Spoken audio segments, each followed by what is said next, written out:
me make a very bold statement here. Listen to me.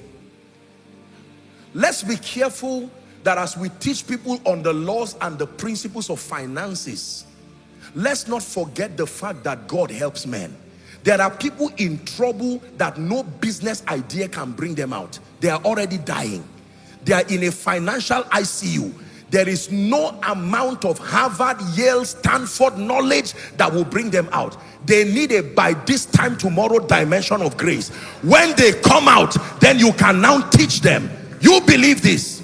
Imagine if we were in Samaria. I know what Joshua Selman would have told the king. There are financial principles that can help Samaria. You make careless financial decisions, and it may be true.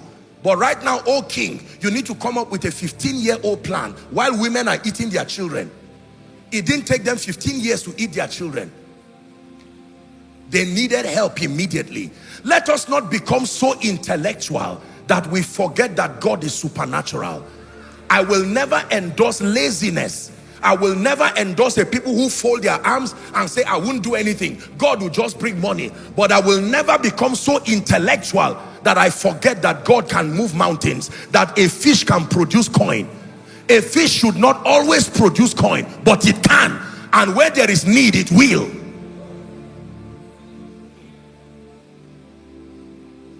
We have empowered the devil by closing our minds away from the supernatural in a bid to balance the excesses of a false sense of the supernatural and spiritism and a lot of things that has produced a largely irresponsible generation. I agree.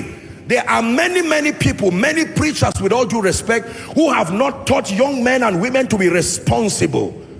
And people just fold their arms. They won't look for a job. They say God will do it. They won't learn relationship principles. They will say God will do it. They will not educate their mind. They say God will do it. So the imbalance is that when you don't understand doctrine, you don't understand a sound teaching of the word, you will become an irresponsible Christian whose life is largely superstitious.